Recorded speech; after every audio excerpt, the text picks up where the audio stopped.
Hi everyone. Today I want to discuss about one of my favorite topics, which is tokenomics.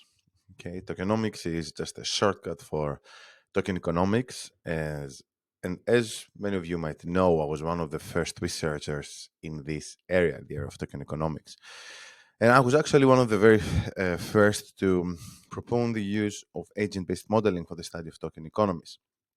And token economics seems to be becoming more and more popular these days.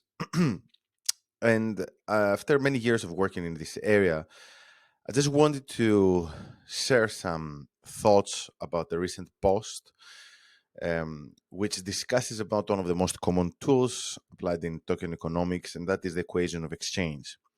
So Vitalik Buterin, a few years ago, when during the ICO boom of 2017-2018 proposed the adaptation of a formula used in microeconomics, and he proposed that we could actually use this formula in order to get an understanding of token valuations. Okay, so there have been many discussions about this and the correct way to use this formula and how you should go about it and how well it works in practice. But what I found is that in practice, that's a good tool, not so much to predict the price, because the price of a token can be quite unpredictable and can depend on many factors, including the market conditions, which quite often can be the most important factor, since during a bull run, anything can spike, and during a bear market, everything can crash. However, this equation I found is very useful as a way to understand whether the token has appreciation potential and what's going to be the, let's say, floor of the price, whether it can really appreciate or whether it's actually very likely to crash. It can help you to better understand things like distribution schedules, investing schedules, things like that. So it's not a perfect tool by any stretch of the imagination. However, it's a very useful tool for certain circumstances. Okay.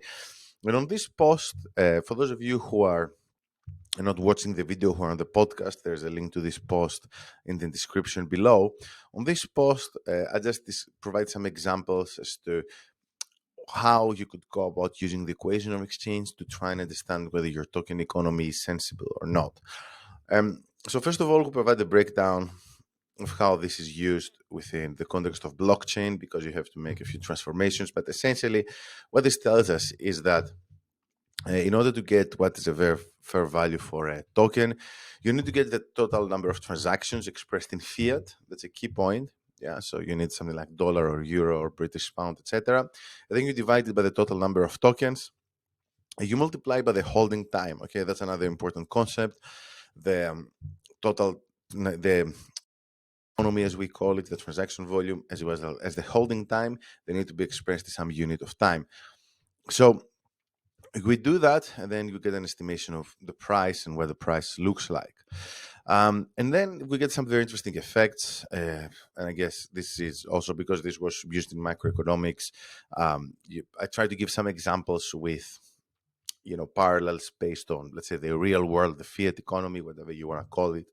And the first example, I show how what happens on the price when the value grows at the same pace as the token release schedule. So the economy grows in a linear way, for example, and then more tokens get released again in a linear fashion. So in this case, the price is stable. Yeah. So you get a stable value of $1. If we assume that the economy is denominated in dollars.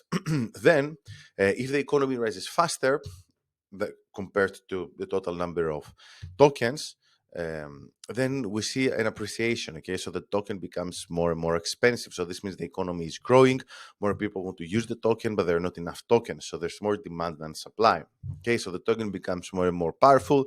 So in the real world, this is what happens when a new superpower arises. So this was the case with the Netherlands, and then Great Britain and the empire took over, and then they had the global reserve currency, and now the United States. And what we've been experiencing these days is essentially, let's say, a gradual downfall of the United States.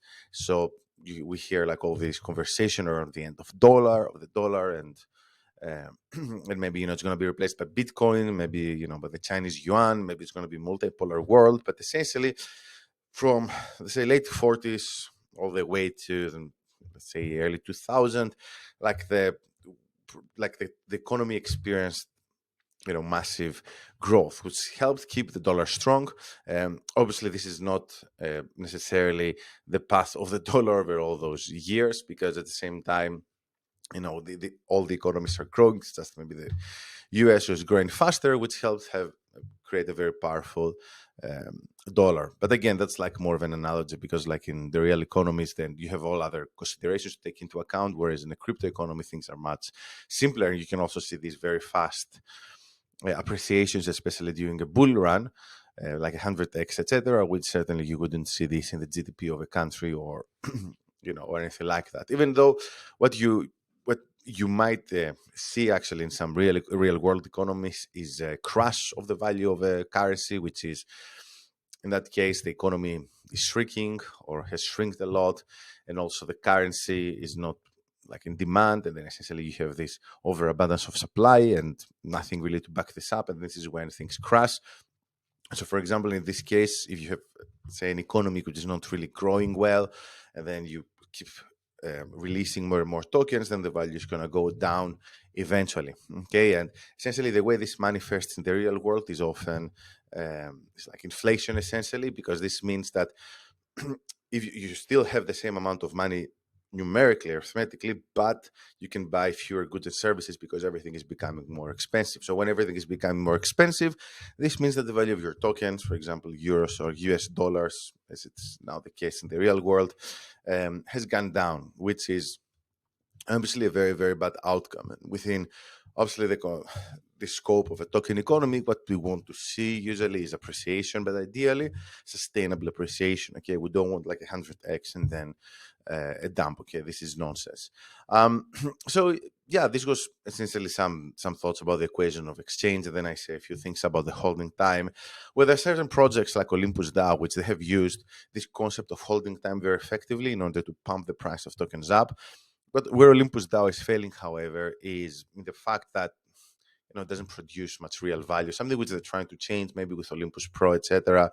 But I guess it's all a big experiment. Some people might call it a Ponzi scheme. I don't know. The verdict's out, but the jury's out. Sorry, but it works differently to how things would work in a real economy, where someone might take some money, loan it, and then try to try to perform activities which generate value or wealth. There are many DeFi protocols where essentially they take money and then they use all these mechanisms to increase the holding time, to increase the price, restrict supply, etc., etc. Which, yeah, I'm not a huge fan of these ideas. I think at least at some point in this chain there needs to be some connection to something in the real world. But I would be very curious to hear the thoughts of others. I'm sure this is like a topic around DeFi and Olympus DAO and forks and DeFi 2.0 that's been debated a lot. But anyway, that was it for today. I hope you enjoyed this commentary on the equation of exchange. Again, the link is in the description for those of you who want to read more. And as always, if you want to discuss about AI, data science, blockchain, tokenomics, if you need help with any of those subjects, more than happy to help you out. And make sure to get in touch through my personal website, thedatascientist.com. Thank you, and see you soon.